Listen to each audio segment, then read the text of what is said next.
All right. Good morning, good evening, and good afternoon to all of us in today's Doc Talk on Brexit and its effect on sports. My name is Ike. I am here in Portland, Oregon at the world headquarters for Sports Management Worldwide, and would love to welcome everyone. As I said in today's Doc Talk, we, of course, have Dr. Lynn Lashbrook, president and founder of Sports Management Worldwide, as well as John Print, who is based in the United Kingdom.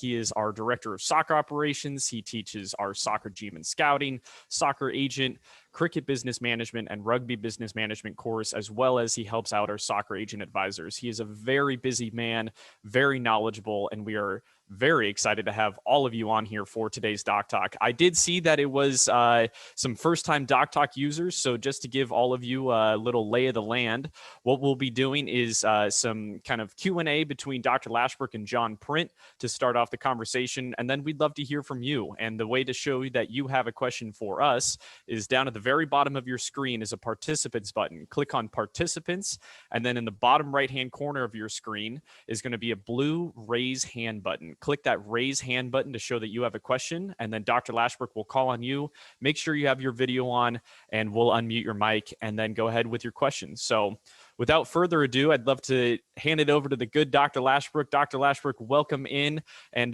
go ahead with today's Doc Talk. Great. Thanks, Ike, and thanks, Sharice and Alyssa, our production team, and good to have my friend and colleague, John Print, here. We're going to talk about Brexit today, but before we get started, we have a lot of new people, and I appreciate you taking the time.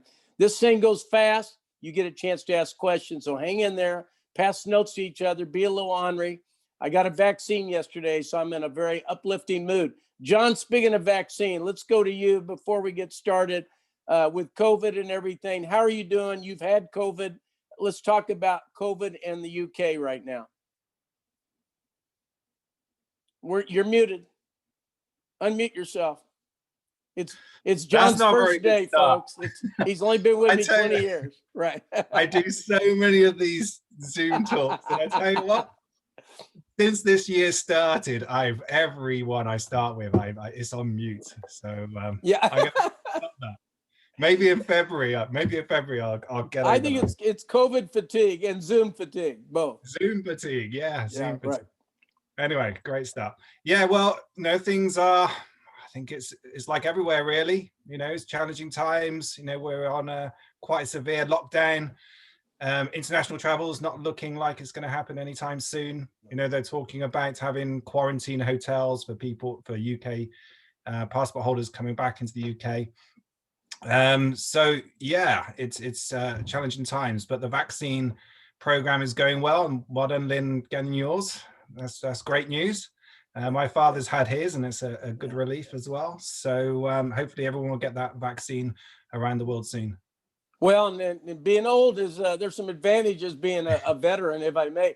John, before we get started, also we have a lot of new participants today. Let's talk about going back, how you met SMWW, and kind of evolve your background, how you got started from high school on, because I think it's important in our global presence. You've been a key person in our office in London, and we've come there many years before COVID, and we'll be doing that again soon, John. But let's talk about your story so they get to know you, and then I'll get right into some issues of Brexit going forward. So Brexit is real, and there's no vaccine for Brexit.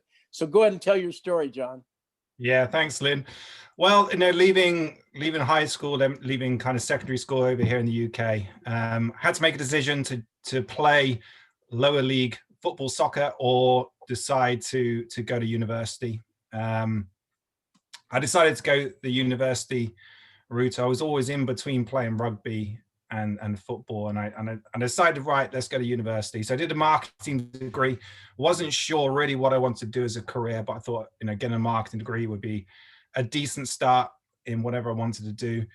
And then kind of when I graduated with my degree, I went into the events industry, which again was very interesting. It gave me some good solid skills, but I really wanted to work in sport, and particularly the football industry.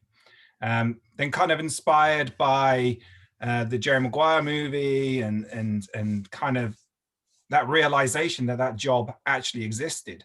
I decided, right, let's pursue this. So I did a master's in law, went to Manchester, did that for a year, and then eventually got a job at UK Sport.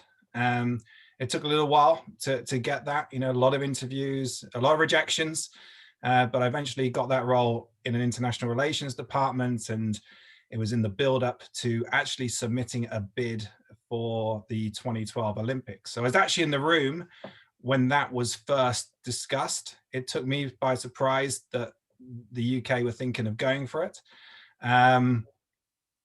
But it happened, and it came off, and it was a fantastic event. I then went into international relations, drug-free sport, and did some education there. And that's when I really started talking with elite athletes and learning about their journey. And then I wanted to get involved in the athlete management a little bit more. And then I stumbled across sports management worldwide. How many years ago?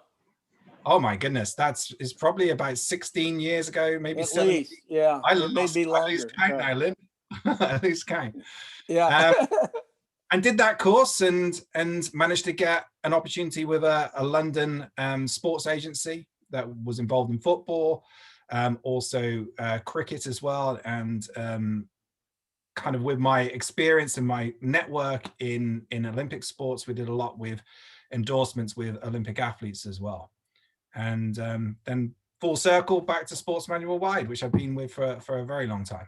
For a very long time. Teach many of our courses, soccer analytics, help us with rugby and cricket. John, you're a mainstay. We sure put on some great conferences, and we'll be back. Let's talk about Brexit. It's new to the world. It's been coming for a long time. It's been exhaustive. We study it every day. We're a global company. There's 8 billion people out there. You're in the center of where Brexit is and the impact of it. Let's talk first your thoughts on Brexit. What are the immediate effects in sports, the questions that are coming up as we look for, we'll get questions from our students, but you give us your observations so far, what you've experienced preliminarily with Brexit. Yeah, well, Brexit's been coming for a long time, okay? But the actual final decision and the implementation of it is only really decided in December. Yeah. So there, people and businesses, not just sport, but businesses in the UK and around the world had to quickly kind of adjust, and people are still adjusting to those rules. So it's going to be interesting to see. We're still in the early kind of stages. Brexit was about taking more control, and the irony in terms of sport, and especially in terms of the Premier League, it was built on having those links with Europe. It thrived on immigration, and especially immigration from Europe. So interesting times, and it's going to be fascinating to see how it goes in the next year, because I think there's going to be a few issues that are going to arise with this whole Brexit. And John, let me ask you, let's just talk about travel now with Brexit and the EPL, if I may, because before that, borders were friendly, if I may. Have you heard of any logistical nightmares yet in travel, even though we're still in a COVID environment? Well, the irony is, the pandemic and Brexit coming at the same time may have actually eased pressure on the authorities to bring in athletes, because I know when I've been talking with our agent team and trying to make players move internationally into the UK, or even UK citizens out of the UK, to get players trial opportunities even has been such a challenge. And the work permit hasn't really been a massive issue as of yet. It's more been the pandemic. Right. But I think this January transfer window, obviously we're with the 26th of January at the moment. We have 4-5 days left of the January transfer window. It's going to be really interesting to see if logistically the border control and whoever issues the work permits, are they going to have that backlog? Are they going to be able to get it done in time to meet the transfer deadline? That's going to be fascinating. Right. John, what I like is we'll talk about, in any of our courses, we talk about the issues of the day. There's no book about how to deal with Brexit and COVID at the same time. Let's go to the lower leagues and talking soccer, football, if I may, in your country, all over the world, except for America. Who are we to say soccer? But anyhow, my point, or football, but my point is the lower leagues like here, whether it's baseball, all of them been really shut down. Talk about, it's not just Brexit. What's the impact of the lower divisions, Champions League, et cetera, when it comes to this? I think the governing body endorsement, which is what they call it. So the FA and the Premier League, they wanted slightly different things. So the Premier League, and they pretty much achieved that, wanted to get the best talent. Right. So Brexit won't really affect many Premier League clubs in acquiring the best talent. When you go down lower the leagues, so there, even in the Championship, there are teams which kind of look at that kind of Moneyball model and try and import into that kind of recruitment strategy. So teams like Brentford and Norwich City, they look at countries where slightly more far afield in lower level leagues, and they bring in talent. So one example would be Timu Pukki, who's a Norwich City Premier League player last year.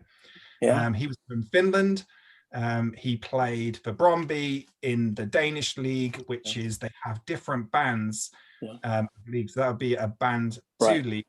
He wouldn't make the quota in terms of points to become a Premier League player. So under the new rules, 1st of January, he wouldn't be able to come.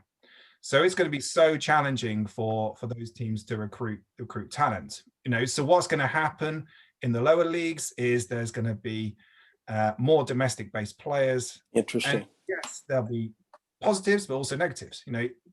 The younger players are going to be given more chances to develop. Right. So, John, let's stay on Brexit for a moment and the economy. That's always been the number one concern. What's going to happen to the economy over time? I will share this with you, the latest step. Parag Maruth, who's the president of the San Francisco 49ers, who spoke at our conference a year ago before COVID. The 49ers have invested in Leeds, if I may. Talk about all the new owners and investors in your league. At one time, everybody was scared of outside investing. Now it's pretty global. You're talking about the growth of the investment in football in your country. Yeah, well, I think you're talking about Leeds United and their recent, and I think the founder of YouTube also invested, and he has a minority stake in the Golden State Warriors. Well, the Premier League, the biggest league in the world in terms of TV revenues. So if you stay in that Premier League or you get into the Premier League, then you're guaranteed a huge amount of money in terms of TV revenues. If you get into the Champions League, it's even bigger. And I think those may stabilize in the next few years, but will continue to grow. Right. So we're getting a lot more investors because clubs need the finances in order to buy the best players. And it's a branding exercise now. That link with Leeds United and the 49ers is more about branding than it is just about the investment as well. So, John, the backdrop at Sports Management Worldwide, and you've been part of our growth, and we have over 20,000 graduates from 163 different countries. It's pretty exciting, but I'd say go global or go home. In every one of my speeches or chats, I do a worldwide chat on Sunday. John, let's talk about that cross-pollination of globalization. Here's my example. In 2026, North America will host the World Cup. The World Cup gets up to a billion viewers in that 3-week tournament. The Super Bowl, which Liz and I'll be attending next week, of course, will be dropped, of course, in attendance because of COVID. But at the best, the viewership is growing in the last 55 years, maybe up to 120, 130 million. Think about it. Globalization of sports. Jerry Jones and the NFL owners and many investors look at the globalization of soccer, what it's done around the world, and the investment in sports, which is growing and growing and growing. It's a 2.0 revolution. So let's talk about, we've come over there every year for an NFL game until this past year with COVID. Let's talk about your vision, whether it's cricket coming to the United States or rugby coming to the United States. Let's talk about that globalization of sports from your perspective. It's not just my perspective, but I think you share a vision of what's going on in the world and adding more fans all over the world, both in gambling, both in esports. There's a lot going on. Just give us your view of the growth of the business of sports. Well, with online streaming, you can pretty much get every game in the world now. You're getting fans from all parts of the country, and when I'm talking to people, I'm seeing, different football shirts from some obscure places. I'm seeing my hometown of Gloucester, the rugby club, those shirts being seen in North America. It is absolutely fascinating. And the talent as well, the athletes. Brexit, bring it back to Brexit. Yeah, please. In some ways, the European Union's restricted players, but actually it's creating a level playing field. So what it's allowing is some of the best talent in the world to actually come and play in the best league. So we are going to see a lot more athletes moving all around and playing different leagues, and that's something that I've noticed, not just in football and soccer, but in cricket and rugby. The leagues are becoming a lot more international. John, let's talk. And I get you've seen a few international players playing NFL as well, haven't you? Oh no, absolutely. It's a talent discovery, and we have many courses in that. But I have to be honest with you, the talented player who's 7 foot tall may be a better basketball player than a soccer player, for example. I'm seeing that because every time you have a game at Wembley and you get 70,000 people and they sell out in 20 minutes, think about this. And then they buy the jersey, and before you know it, they got a league starting up in their country. We were in India 2 years ago. It's fascinating to see how the growth of soccer in India. And I think it's just, to me, it's more exciting, even with COVID. I think coming out of this, job opportunities. John, there's been no fans in the stands. It's going to take a lot of new marketing ideas, and they're not hiring the same people back. This is a new opportunity. I personally think anybody that wants to work in sports now, if they give us a chance to partner up with them, I think there's opportunities like never before all over the world, not just in London and not just in the United States. John, your comment on when we come out of COVID, what do you think the pent-up demand looks like this summer for the venues, if I may? John, what do you think of that? Well, for live events, there's definitely a hunger to travel and go to live events. We've got the European Championships, we've got the Olympics. Maybe that's a year too soon for mass travel, but I just think it's going to explode. I think the revenues are just going to skyrocket, and the opportunities for people around the world to get involved is going to explode as well. John, let's talk about analytics and soccer. As we get ready to take your questions, Ike's handling the board, and we'd love to have you ask any question to John or me in the world of sport, not just about Brexit, but the opportunities. We always believe in getting paid for your passion. John, let's talk about the culture. You've been doing sports betting for years, your country, and now it's adopted in not only the United States, but many states are looking at revenue streams. Talk about the culture of gambling as a revenue and how teams have utilized that in the growth. Let's talk about the sports betting component. Well, in the UK, the sports betting's been a big part of every fan's weekends, match day ritual. And some people are against it. Some people are for it. Some people really enjoy it. I think it's being regulated, very well. But the amount of money that they do put into the sport is fantastic. And it really does help not just the top level teams, but also those who are struggling in terms of the lower levels as well. So that they have a big part to play. Yeah, let's talk about esports too. I'm excited about our course. Ike has worked really hard. We're enhancing our instructors, and I think there's opportunities in esports. What is esports during Brexit? What's been the growth of esports in your opinion, from talking to your fellow colleagues? Well, last year I was lucky enough to go to the Nürburgring for Super Trofeo with a client. He's a motor racing driver, driving Lamborghini series. And they had an entire stadium there designed just for esports motor racing. And I was blown away. I couldn't believe this facility. and people told to stay home. You know, esports is booming. I know a few people who joined me on this chat, and you know, we often play the FIFA soccer game. Oh, yeah. It gets very competitive. So yeah, I can definitely see that kind of you know, how that is going to grow and grow and grow and be, you know, a valid sport. It will need agents and promoters and all that kind, you know, all the television production. John, we're going to go to our audience for some questions. I urge all of you to throw out a question here. We'd love to have you come in. This is about you. How can we help you understand the business opportunities in sports? Let's go to a guy with your introduction and question for John. Welcome in, my friend.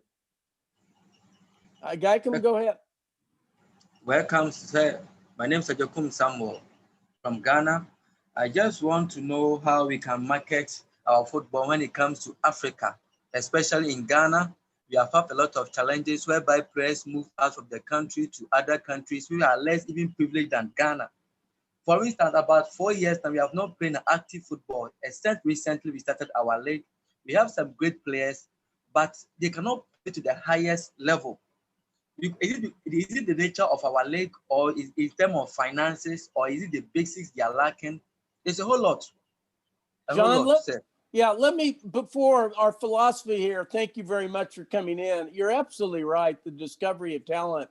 And our goal with our agent advisor program, whether it's in soccer, football, basketball, nobody knows your country better than you.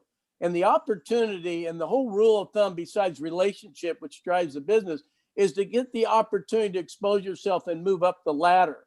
And we provide the credentials and we provide the market research. When you do have a player, you're absolutely right. There's talent that's been undiscovered, and that's our goal with that global platform. John, talk about the soccer player that maybe is really, really good and how efforts are made to try to move to the next level. Yeah. Thanks, Lynn. No, they're extremely talented football players in Africa. You know, there's talented players all around the world. And in some ways, you know, a player needs to have not just the talent, but be in the right place at the right time and get lucky. And perhaps, you know, you could be that guy to help that person get lucky by spotting the player as an individual. The thing that you need to look at, and just a little bit of a tip for you, is that you need to understand the player pathways. You know, it's going to be unlikely that a player is going to leave Ghana and go straight to the Premier League or top European clubs. So what you need to understand are player pathways and look at trends and see where players go in their next step of their journey. Okay, so that's the way to look at it. And also, you know, for young players, it's about getting them in front of scouts and maybe looking at getting them into some international tournaments. And there's quite a few teams that do that, and that's how players get spotted, especially in Africa. You know, John, I want to stay on this topic because it really is the fundamental of what we do in every sport, representation. Nobody knows the family and the player and the country better than the person in that country or in that neighborhood. So number one, we think that footprint is a great opportunity. Keep your day job is another philosophical point we make. But John, let's face it, if you have somebody you think is good enough, there's a navigation. I love player pathway. That's a great code word. I'm gonna start using that in my nomenclature. But everybody, you know, whether you walk on or whatever, there's hope. And I think what we try to do in all our courses is from the underdeveloped countries that maybe don't have the same luxury that the UK has or the United States, the day will come that their business model will grow, and it has to start with somebody. And we teach every aspect of the industry. We want you to be involved. We want you to be successful. We want you to monetize your passion for the game. And that's that simple. And that's why our agent advisor, athlete management, soccer agent, baseball agent, football agent, whatever, that's why it's our most successful program. You're almost an entrepreneur, and we'll give you the credentials. And we also give you a lifetime membership. I do a worldwide chat every Sunday, lifetime, and we have a resume service. So we want you to work in the business. We don't want you to say, well, they don't do this or they don't do that. They needs to become you. and we can help you monetize that. It isn't rocket science. And online, even during the COVID, we had a surge in enrollment because you don't wear a mask in our class, and you can bring a flask. And I've never met a soccer fan around the world that didn't drink a beer once in a while, including John. And John, we'll get some more questions here. But John, my next question is, watching the growth of SMWW and the big corporate agencies during COVID, they've not been able to travel around the world, just like I haven't traveled around the world. Your comment going forward, how difficult it's been to create relationships and identify talent right now. It's kind of there's a lot of talent out there that really hasn't had the opportunity to be discovered. Am I right? Yeah, you're completely right, especially for those players between 16 and 18. In terms of soccer, and this applies for other sports as well, perhaps you will lose a generation, especially those young players that are looking to get into academies around the world. Unfortunately, I think the game will move on, and they'll still look for those 16-year-olds, and some players will just get left behind. That's one of the casualties, I feel, Lynn. John, I also believe that the person that thinks they're left behind, they have a chance to be a sports business leader. The adrenaline today for me at 72, and I was a really great football player, John. I got 3 interceptions in one game back in 1966. I say it tongue in cheek, but we all are great athletes, but you can make money in the game of sports. I can't wait to go to the Super Bowl, see my client, Matt Moore, et cetera, et cetera. There's a thrill of being part of the business side, not just on the pitch. We're going to go, and also I want to encourage any of you to ask any question in the world of sport. We're here to help you. We're not here to sell anything. We're here to help you. How do we help you get started in the game and make money, monetize?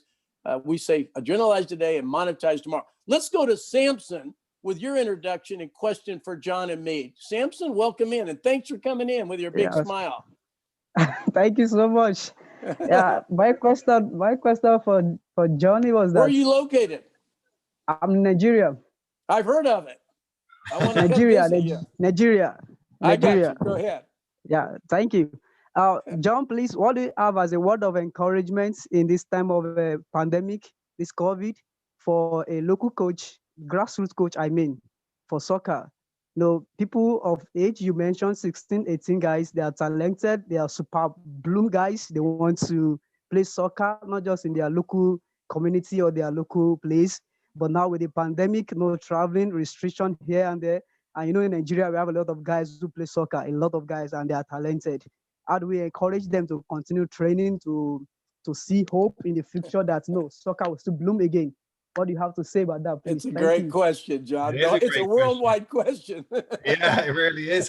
Well, we will get over this pandemic, and games will start being. I know that the lower levels they've stopped, but it will start again. So I think the guys that can stick with it, that can stay focused, they've still got a shot. Still have a chance, and that's what it's about. So it's like up to you, Samson, in a way, to kind of keep that hope going, to remain positive, and see that there is definitely a bright future ahead. John, before I go to Doug McClure, I wanted to comment. Growing up in Kansas, in the middle of the United States, and convincingly knew that soccer would never make it in the United States. It was boring. Neil, it would never make it. And I watched the first MLS game in Kansas City at Arrowhead Stadium. The late Lamar Hunt, who owns it, his son now owns the Kansas City Chiefs. It's ironic to see how successful Major League Soccer is. Our staff goes to the Portland Timbers games. We love soccer, to be honest with you. I think you took me to Derby at Crystal Palace was my first game where I understood, and I fell in love with the game. And to be honest with you, John, I think when you look at Africa, everybody forgets that even the MLS started very small and modest, and they're not there yet, but they're growing significantly in the world stage. And my point is that every country has the same potential. Not only do you want to, if you don't want to be an agent, you want to work in analytics of sports, digital video editing. You just want to work as a manager in sports. There's so much more to learn. And there's no secrets out there. We share everything that we know about the industry. We bring in experts, but there's no reason, no matter where you are, whether you're in Nigeria or Kansas, if you want to work in sports, there's so many opportunities. Let's go to Doug McClure with your introduction. Doug, thanks for coming in today. Hi there. I'm phoning in from Edinburgh in Scotland. Hi, everyone. Wait, you're John. Brexit. We can't let you in. No, I've filled all the right paperwork in. I've done the paperwork. Go ahead.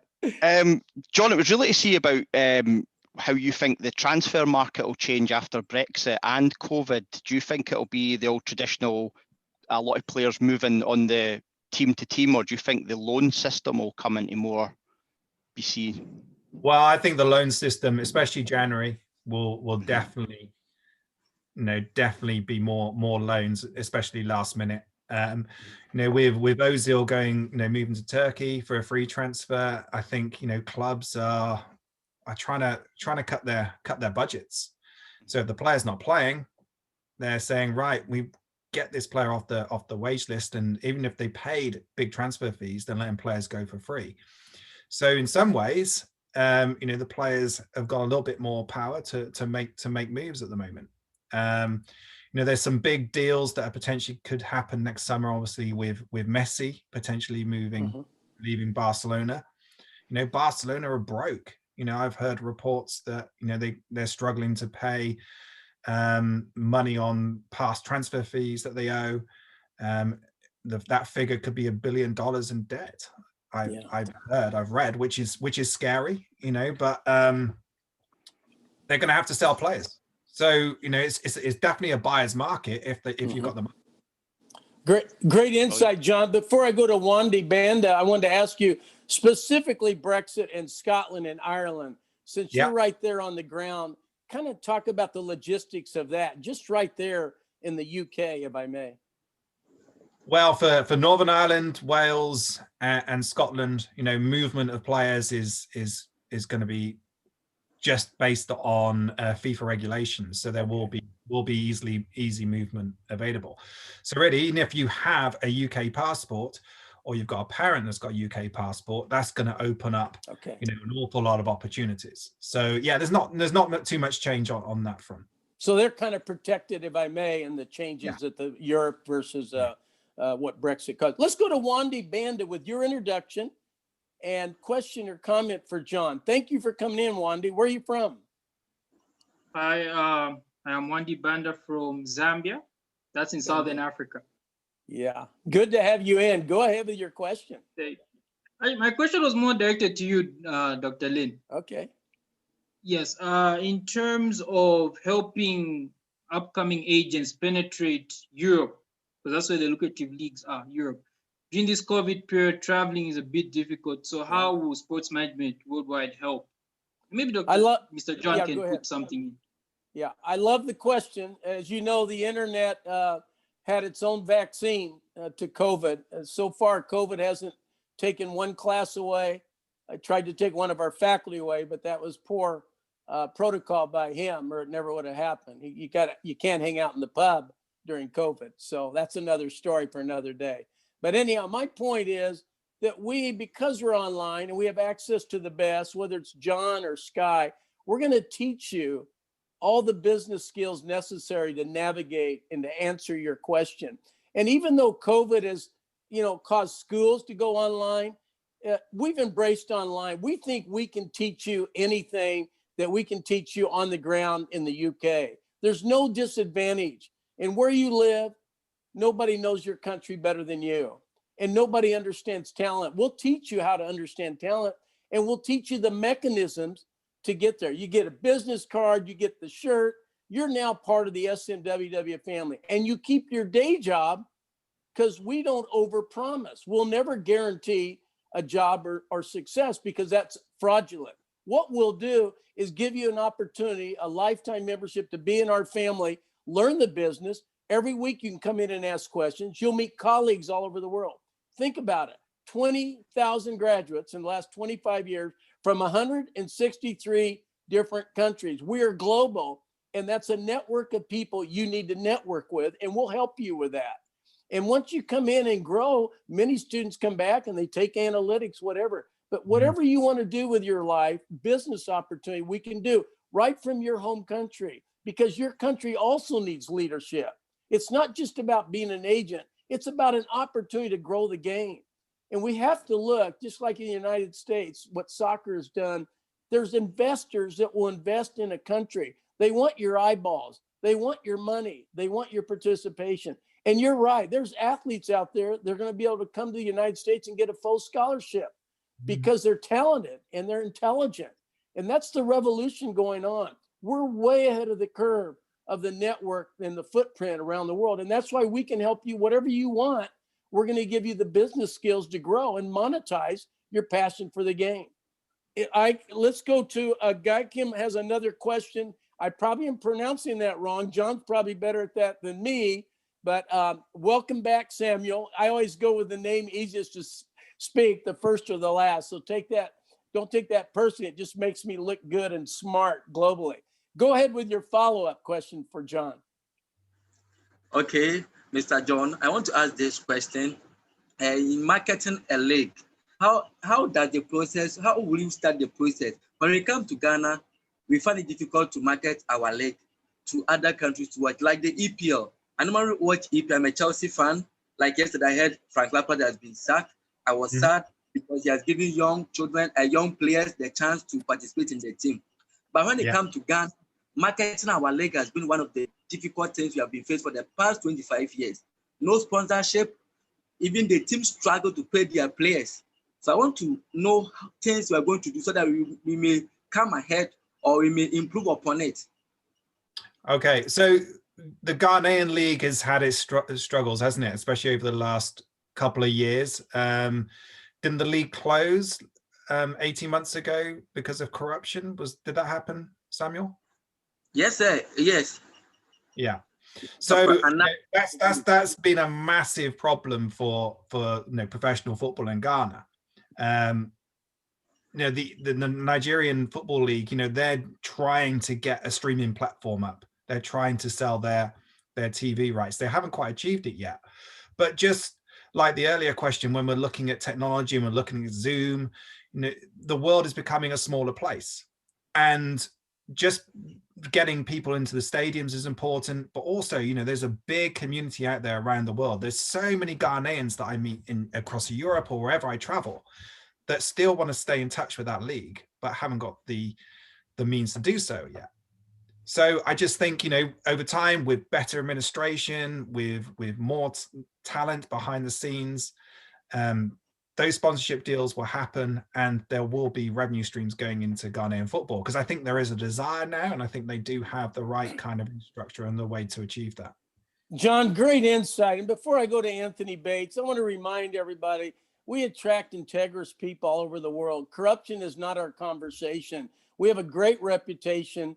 John would love to help you understand what you can do and how you can get better. And we want you to grow your business. We're not interested. SMWW may be located in the United States and North America, but we're a worldwide company, and we need more leaders on the ground all over the world. We want to help you grow. If we help you grow, then we're going to help our company will grow. And that's kind of the win-win that we are. And it's exciting. Let's go to Anthony Bates with your introduction. Anthony, thanks for coming in today. Oh, unmute yourself, Anthony. Hello. Can you hear me, John? Hello. Yeah, I can hear you. Good to see you. Good to see you as well. Good to see you. So 2 parts. First question is, how are the Europeans reacting to this American invasion of superior talent? With That's a good question. Amazing players that are coming from the States into, and La Liga, and everybody's scoring these days, these Americans. Yeah, go ahead, John. I love the question. Well, it's a fair question. England had their golden generation with Beckham and Owen. Didn't quite work out as planned. I guess the next World Cup we'll see. John, it is happening though, isn't it? It is really remarkable. Yeah. I think there's 12 Americans that are pretty significant. I think that's pretty exciting since we met in the growth of soccer in this country. It's pretty exciting, in my opinion. Yeah. But the only problem is, the MLS clubs have lost a lot of talent. you know, some of them have left early. So that's why they've introduced the MLS academies to try and keep hold of that talent a little bit longer. And John, let me share a backdrop before I go back to Anthony. Anthony, stay on. You're right about the MLS's model. It was a survival model to get started. Mhm. I think you'll see it evolve, particularly after 2026. I remember our friend Derek Bragg talked about soccer wants America to adopt soccer too. It's great for the whole economic foundation. It's very exciting, but I won't argue your point. We have a long ways to go, but I do think you can't keep it down, just like Ghana or Zimbabwe, anywhere. The growth of the soccer is exciting and the talent discovery is exciting. And I think it's a beautiful story, just like American football coming to your country. Anthony, let's go back to you with your follow-up for John. Well, actually, kind of building off of what you two are talking about, there's 12 Americans or whatever that are making headlines. You know, there's 200 that want to go to Europe to play, and they can't. And this would kind of be to the broader conversation with the guys from Africa. You know, sure, a lot of Africans want to come to the Premier League or Bundesliga or whatever, and they can't because they're not good enough. That's the bottom line, is that only the best of the best go to the Premier League. John, let me go first on that, because to me, it's a fundamental in all sports. I've been in it a long time, and I always tell the story. I didn't have a scholarship coming out of high school because I broke my leg before the game my junior year. I was not marketable.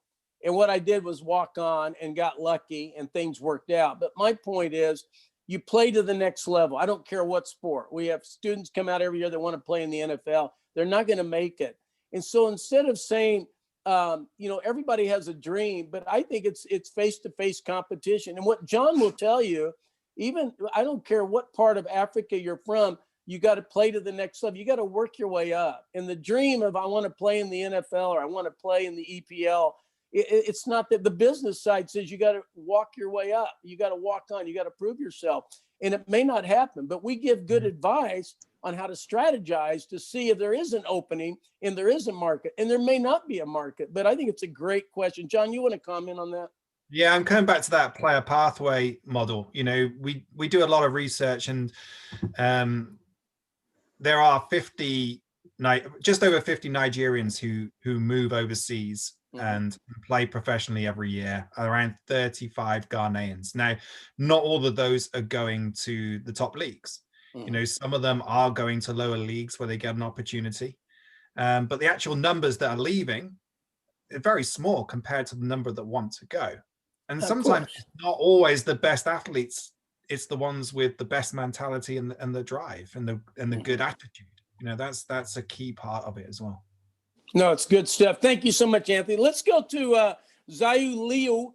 Zayu Liu, introduce yourself. It's good to have you in. Yeah. Well, now I live in China, so now it's 1:40 a.m. Yeah. Well, you know what? That's dedication. And we do chats, and we try to do like we did this earlier in the morning to help you out. How would you like 3 or 4 in the morning? So thank you for coming in, and go ahead with your question for John. Oh yeah, my question is that since the coronavirus, so I think that there are lots of good players may not found by schools, but I think that it's not matter for some big schools companies. How the small schools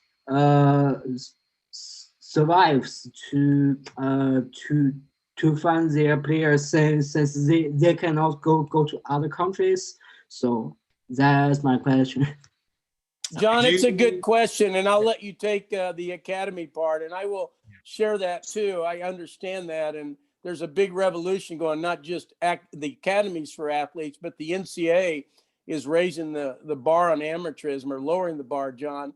And I think the academy concept, which is a worldwide farm system for soccer, I think you're going to see that even in the USA. You're seeing it right now. Yeah. But go ahead and answer the question. It's a great question from China. Yeah, great. It's a really good question. You know, just to talk quickly about the USA academies, you know, the MLS academies, the USL League, which is kind of tier 2, are doing something similar. I think, Lynn, that will help the USA Uh-huh. catch up pretty quickly if they get it right. Yeah. I can talk from a kind of English perspective. With Brexit and everything now, the academies are now going to be full of British players. So they're no longer going to be able to recruit the best talent from Europe. So you're going to see a lot more players getting the opportunity to develop domestically. So in terms of the pandemic stopping people traveling and going overseas, you know, in a way, Brexit's just helped that and made that a quicker norm, shall we say. That's a great line. Mm. You know, John, I want to add this. The appetite for the next great athlete is there. It's a universal market. We're all looking for it. It's that communication and strategy that I think is the big gap of talent discovery on a global basis. And I'm really proud of, you know, all our faculty, including yourself and your colleague, Tommy Smith and Sky. You're experts in the field. And at least all you students in here have access weekly with their mentors that are leaders of it. Let's go to Samson for your question. Thanks so much. Thanks, John. My question is, I don't know who is going to ask. Be patient on that, John. He'll come through. It's just both of you. Go ahead. It's going to be like John mentioned. It talks about Nigeria, about 50. Is it 50%? He mentioned that comes over to. Yeah, I remember last year, one of my guy wanted to do something related to that, and I was talking to an agent in a website. I've forgotten the organization now, and they were telling me that Nigeria should not even apply again because they have full numbers of emails of Nigerians on their list already that I have not even talked to. No, John, what will you tell us in Nigeria? What should we do when guys, because things has been bulk like NFF here. I don't see them so much in helping because you have Lim also mentioned things about corruption, stuff like that. A lot of things going in. It's a long story about them. But John, what do you have to tell us in Nigeria? Is players should look indoor or keep looking outdoor? What? That is my first question. That should they just focus their passion, their everything in playing here, better than thinking of going outside because there's a lot of competition outside there, even for you to even go before because a lot of it's a good question. It's a John. good question. It's a question I get asked quite often, and you know the answer that I often give is that you know people like yourself have got to make it simple. And when I say simple, I mean make it simple for teams, because the problem is there are so many people that are attached or around a player and they're not getting good quality information. So if you're a scout or an analyst, you've got to work on rising above the other players. And that may not be in terms of talent, but from your perspective, it's about providing good quality information. And that can really give you a head start. And that's what it's want. The clubs want to make, you know, to see the talent, but they want the good quality information. They want it to be easy. You know, John, thank you so much, Samson, again, for your question. These are great questions. And John, this is our whole DNA is opportunity to ask questions. And I'm going to encourage all the students to type in the chat room what their dream job is. That's all we ask if we ever talk to you. What is your dream job? And we'll look at that and give you a strategy. We're not interested in telling you what your dream job should be. John, talk about over the years with SMWW, all the opportunities graduates have had. You've watched great stories. We don't promise a job, and that's the good news about it. But let's talk about job opportunities out there. Sometimes somebody thinks they have to have that degree and the master's degree and the doctorate. The world has changed. And let's talk about career opportunities. If somebody came to you and said, I want to work in sport, how do you handle that question? Well, you know, and I completely agree with you, Lynn. You know, there are opportunities out there for people that, you know, you don't have to have a degree, you don't have to have a master's. You know, you need the passion, and then you need the knowledge, and then you need the network. And that's what we help provide. You know, people who have done some of the scouting courses or analytics courses have gone on, maybe not work for football clubs, may have worked for agencies, may have worked for betting companies or analytics companies. I've had people who've done our football soccer agent course who are now working in tennis, in golf, or even gone into work on the club side. You know, when we've done our rugby business management course and cricket, you know, working in ticket sales, working in the community. There are so many jobs out there. And you know, sometimes that pathway you may have a strict pathway, but sometimes other opportunities come up when you're networking and talking to people. You know, John, a lot of our students, they learn online. They fall in love with maybe getting in the higher education, whether it's England or Europe or wherever.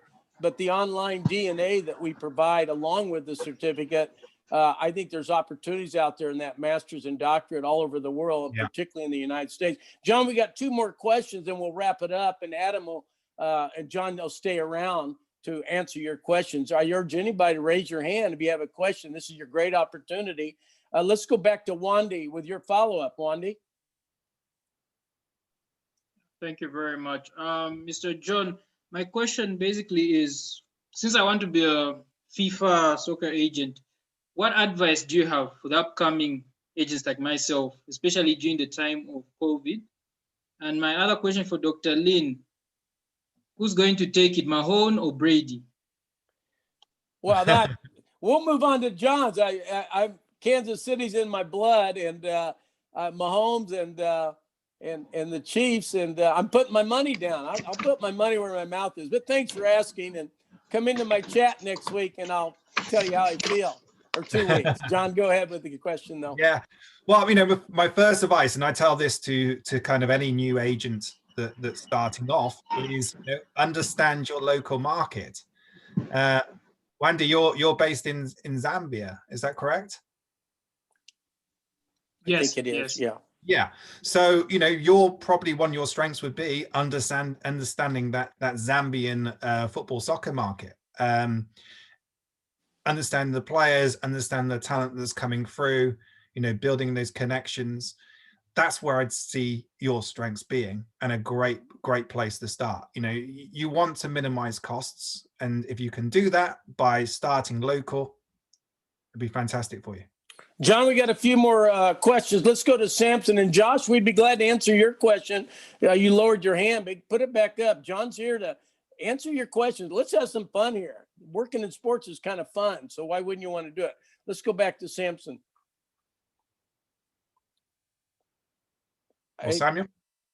Oh, Samuel, go ahead. Who's speaking? Yeah, can you hear me, please? Yeah, go ahead. Yeah, John, what will you tell me now? I want to get involved with sports as a career, but I didn't have a background. Well, I'm involved already. Oh, you just muted yourself. You muted your mic, but we know what you're going to say. Yeah. John, talk to John. Get involved with sport. Okay. Yeah. Okay, Samson, you know, you don't have to be a former player to get involved in sports, okay? You know, if you look at some of the top head coaches, they weren't fantastic soccer players. If you look at people who are the top scouts, they weren't fantastic players. You know, a lot of people have come into this sport from different angles. And we're not just talking about exceptions. There's thousands of them that are working within the technical teams, working behind the scenes, whatever, you know, working as scouts, analytics, ticket sales, whatever. You don't have to be a former athlete to work in the sports industry.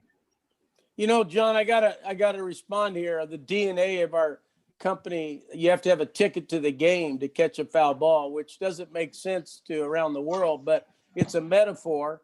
And that's what we designed every one of our 35 courses to do that. And I think you bring up a really good point. What I've noticed when I grew up, if you didn't play the game and coach, you really couldn't work in sports.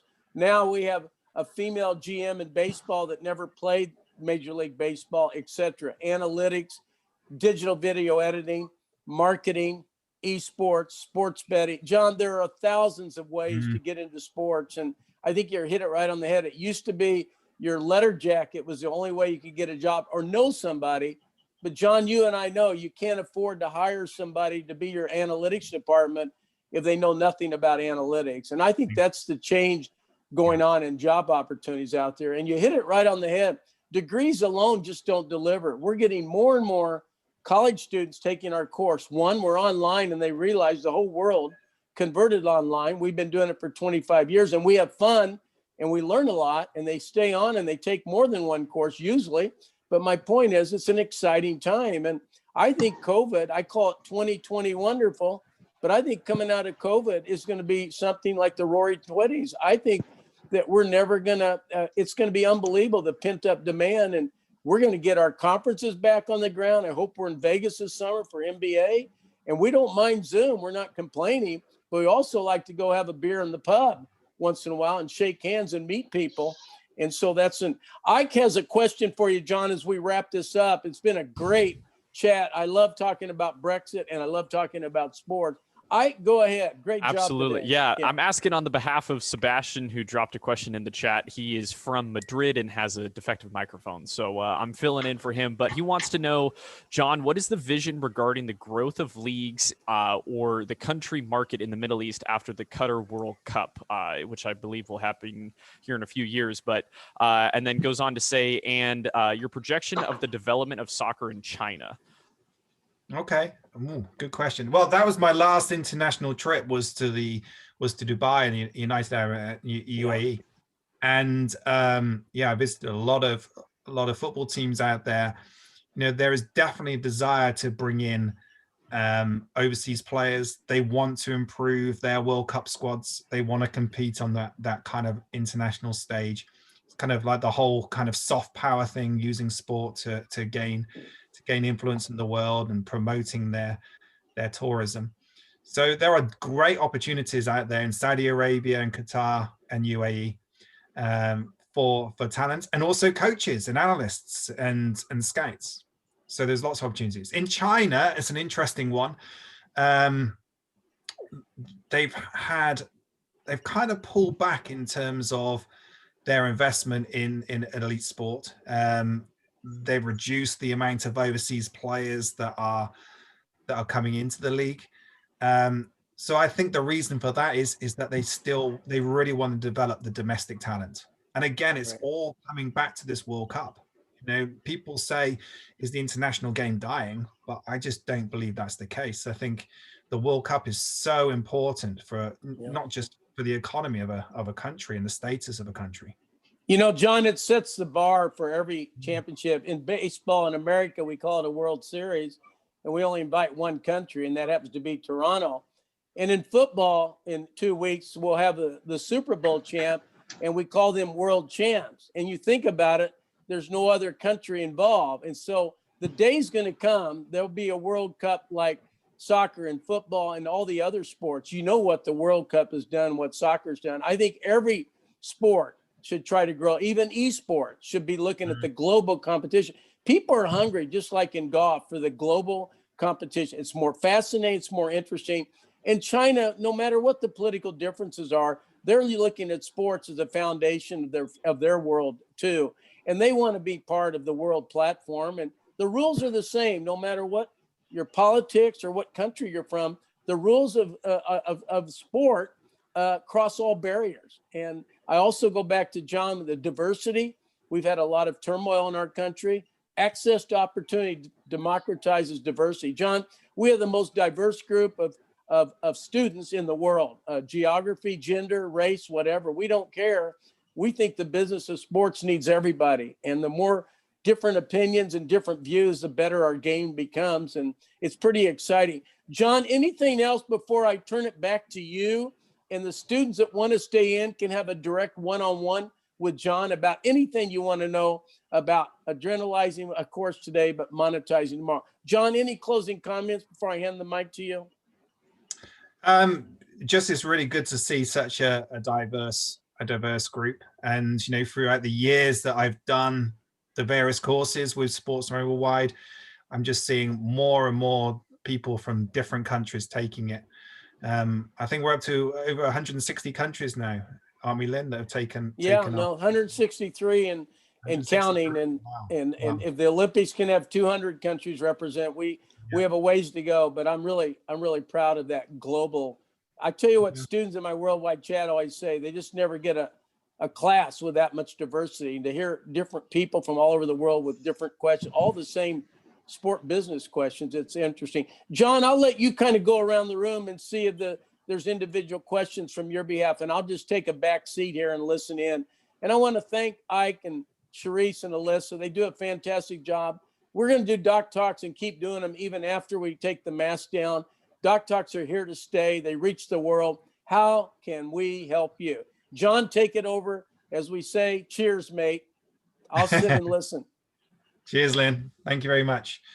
Samuel, you got a question? If you do have a question, just raise your hand. I'm happy to sit here for as long as it takes to answer your question. You can ask anything about the industry. You can ask about Sports Manual Wide and what we do. So this is an opportunity for you to ask some questions. Sir John, I want to know the difference between a football coach and a manager. When it comes to the Premier League, normally I hear the news that in England it's a manager, but in other countries they say that a coach. I want to know the difference between a football coach and a manager. That's my first question. That's my first question. Yeah. And that's my first question. Okay. I want to be a football coach. And how can I start? And what basis should I start from? That's my second question. Because I'm in Ghana. In Ghana here, it's difficult to apply for a coaching course. Before you can apply for a coaching course, you need to go to the university and do the PE. After that, you use your diploma to apply for a coaching course. We don't have facilities for coaching. So it has become a difficult task for we the young ones who are interested in becoming a football coach in the near future. So what advice are you going to give it to me? And if I join the course, how can I study online to know the basics? Normally, the practical aspect, ours has been theory, you just read the books, but when you go to the field, it becomes a problem for you. Okay. First of all, the difference between a manager and a head coach is very much a status thing. So a manager would have a lot more power of the running of a club. So a manager would make more key decisions on the players that are coming in and out. Okay, they would have that kind of role. A head coach is basically there just to coach the players. So players would come in that the head coach probably didn't want. So with the Frank Lampard situation, he was a head coach. Probably some of the 220 million they spent were players that he didn't want, and he had to find a way of putting them in the team. So when a new person comes in to run a team, there's that real kind of fight to decide if someone's going to be a manager or a head coach. And the way that it's going nowadays is the manager is becoming less important. Become less common. Directors of football are taking over a lot of those roles, and head coaches are becoming more frequent, that role, because it's a hire and fire. But if that is the case, then they have not been fair to the head coach. For instance, I'm a coach. I know my back line is not good. I need some defenders to face. Like Chelsea, for instance, we knew that our back line was the major problem. And I decided that I want this player. And let's say the manager, you go in for a player and the player doesn't perform. At the end of the day, you put the blame on me. It's not fair enough. Yeah, but that's the way it's going. They're trying to, they don't want to invest so much money into one man. So they're trying to make group decisions. And if the head coach goes, the whole kind of club doesn't fall apart. When you've got a manager and all his team involved and they're key in bringing people in, then that's what happens. And kind of, one of the things that we discussed in our scouting course, we get a lot of head coaches in there that want to learn, and they want to try and have the skills to turn into that managerial role by understanding the kind of scouting process. For instance, I read some article on Chelsea blog before I joined the Zoom. It's about Chelsea buy 6 players, and the one Frank Lampard wanted was Thiago Silva, Ziyech, Timo Werner, Kai Havertz, Mendy were all recommended by the directors. So that happens in a lot of clubs. That happens in a lot of clubs, and it happens in a lot of sports as well. The head coach is there to coach the team. So you've got to find the skills to fit them in. You may not think it's fair, but that's going to happen more and more. Declan Rice was Frank Lampard priority. Yeah. Declan Rice, I heard that he was pushing for Declan Rice. That's why they sacked him, but that's not right. Okay, let's move on to my second question. Like I said, I want to be a coach. So what are some of the basics?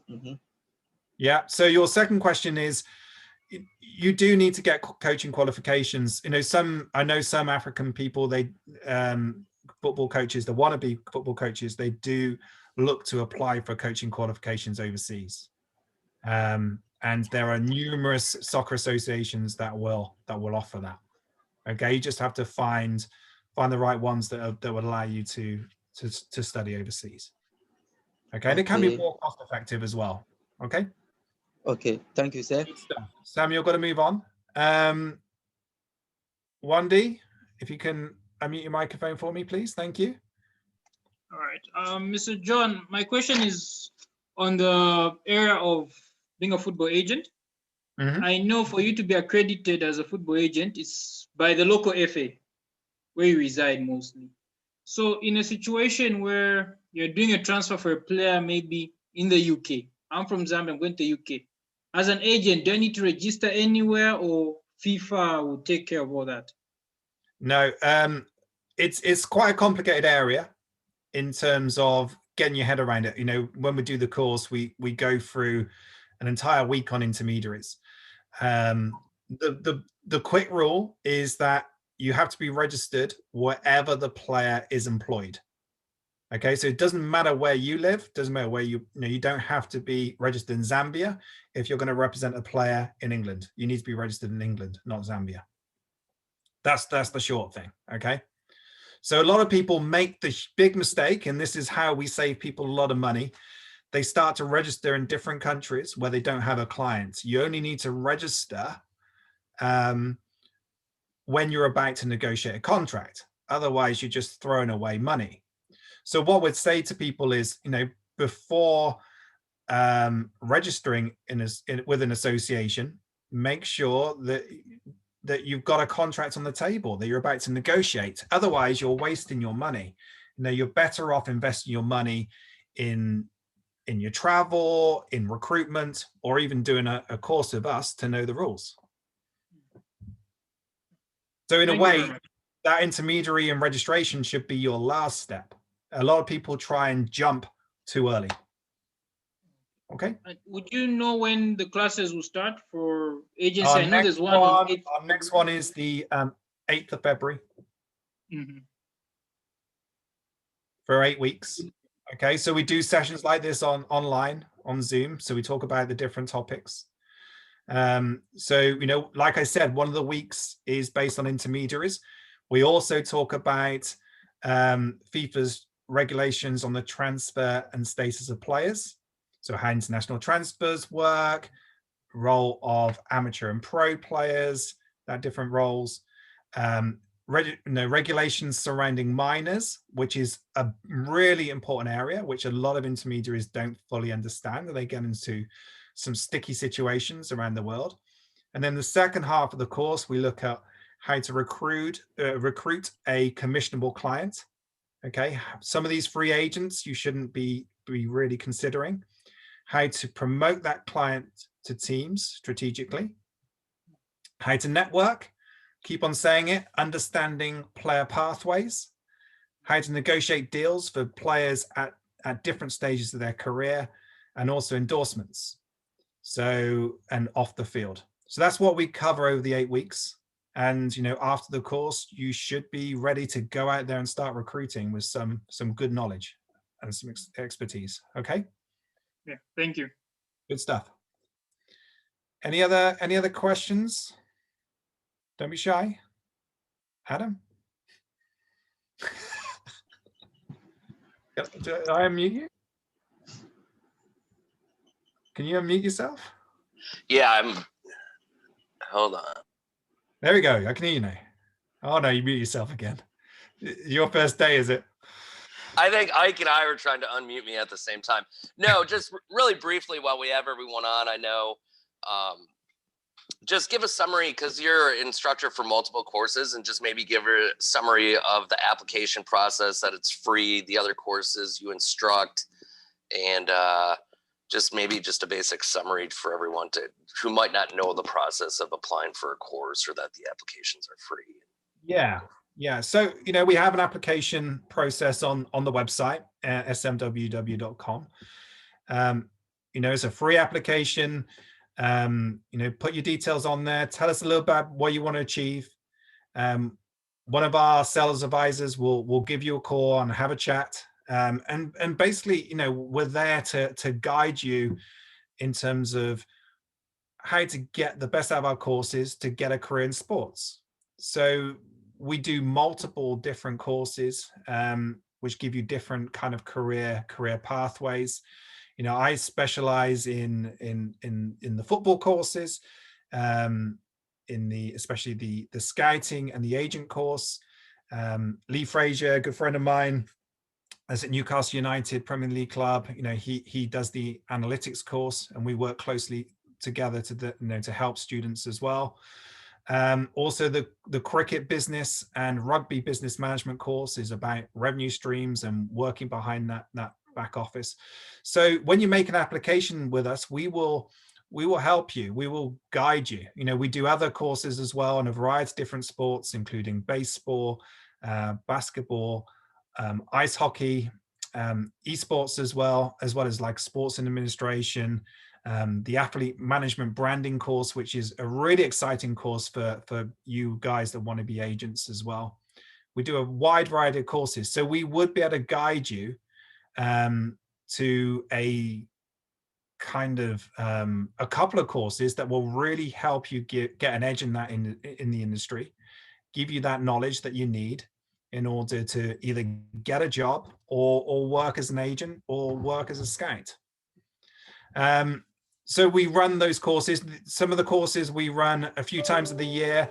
The scouting course, the agent course, you know, run every kind of 8 weeks. So there's going to be a lot of courses for you to take over across a year. Okay. For your international students as well, we also do some special pricing for you, so we can discuss that during the application process as well. Okay. Anything else you want me to add, Adam? No. No, I think that was great. Thank you so much, John. No worries, no worries. Samson. Yeah, thank you, John. Thanks for sharing that. First of all, let me start from where you mentioned now. I did the application last year. I don't think I get a feedback on that. So concrete, like you said.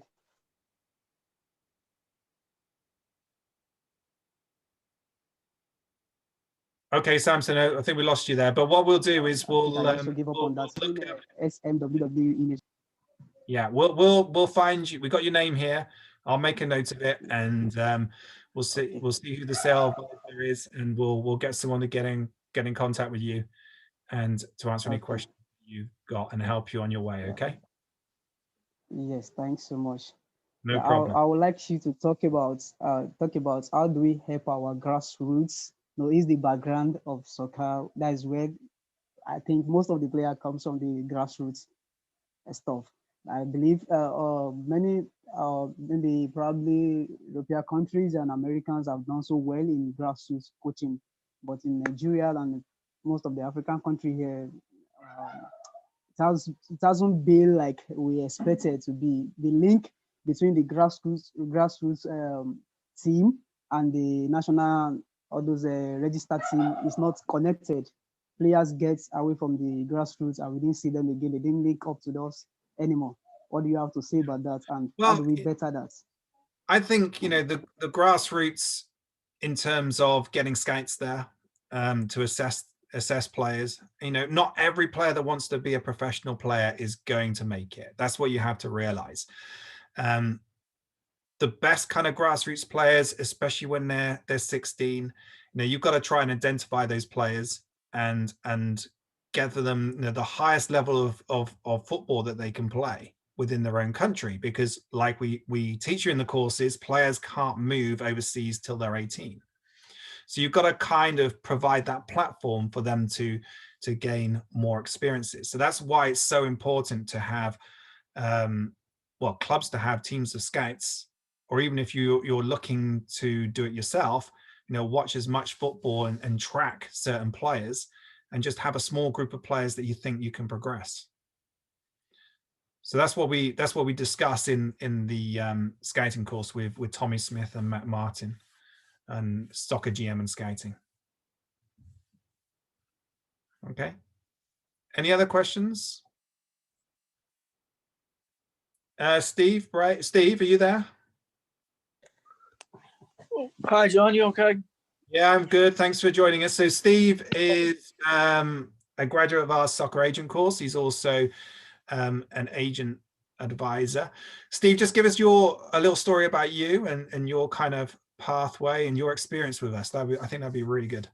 Yeah, that's fine. I mean, the whole sort of idea behind doing this is my son's heavily into football.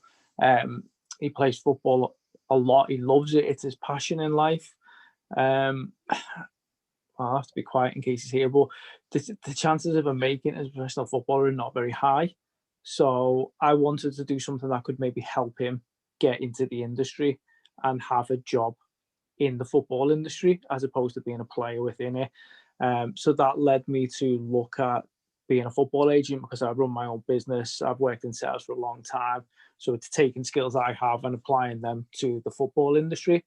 I had a look at quite a few different courses, but I settled on SMWW because it offered the interaction with yourself and Sky, which I thought was quite a unique selling point.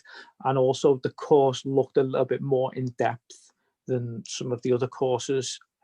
So for example, some of them wouldn't cover things like international transfer certificates. It wouldn't cover a lot of the FIFA rules and guidance, which is heavily covered in the course. And I feel like if you're doing this job, that's something that you need to know. Otherwise, you're going to end up getting yourself in trouble. You're probably going to maybe damage relationships with the clubs because deals aren't going to be done properly and potentially there's pitfalls for the players. So that's one of the reasons why I chose SMWW. Then when I'd finished the course and graduated, I sort of had a choice of going on my own or becoming an agent advisor. And I sort of felt to have the opportunity to sort of work with someone of your experience was invaluable because, you know, we speak quite a lot. If I need help, I send you a message. If you're busy, you'll call me back the next day, etc. So I've always got that kind of support level there to help me. You know, when we were putting the deal through for Jake, you come on the call, spoke with Jake, identified some areas for development, etc. And then the guidance to just get the deal over the line and get done was invaluable. So I think that was the sort of the main reason for myself.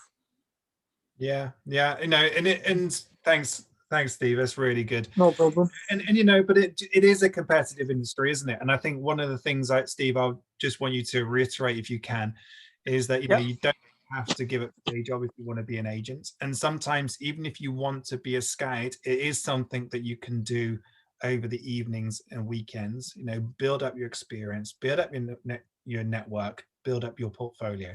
So that's what we always try and emphasize. Yeah, and I think you are right there, John.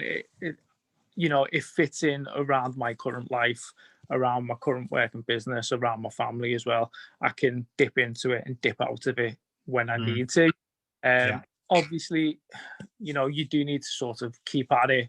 Otherwise, your pipeline of recruitment drops down. But certainly by doing, you know, a couple of hours a week should be enough to help you build up a pipeline of different, you know, decent players. Yeah, thanks, Steve. Yeah, no problem.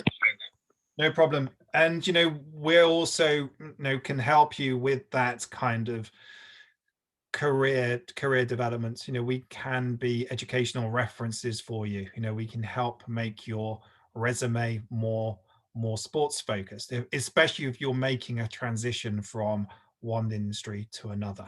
And then just giving that putting that name on the CV, you know, Mick Hogan, Ken Jacobs, Dr. Lashbrook, you know, Lee Fraser, myself, they will all help make your resume stand out and give you an edge in that competitive job market. And also with the kind of skills and knowledge that you'll pick up along the way, and experiencing the Zoom experience, shall we say, that's how a lot of interviews are going to be done as well. They're going to give you those kind of core skills to get noticed. Have we got any other questions? Any questions at all? Don't be shy. Okay. Well, if we haven't, well, thank you very much, everyone, for joining in today. If you do have any questions that comes to mind, just feel free to get in touch with us direct, and I'd be happy to answer anything you've got. Ike, over to you.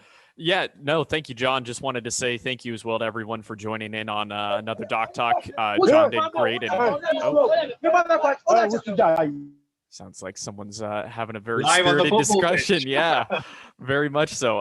Well, yes, again, thank you everyone for joining in. Our next Doc Talk is going to be on February 4th with Rafael Sousa, who is from Brazil. He works for a Brazilian basketball team, going to be focusing on international basketball. So feel free to head back over to the Doc Talk page on smww.com to get signed up for that. And yeah, with that, there's that spirited discussion again. We'll just go ahead and end it here, and you'll all be getting this recording link here tomorrow as well once it becomes available. So John and everyone, again, thank you, and we'll see you guys on the next one.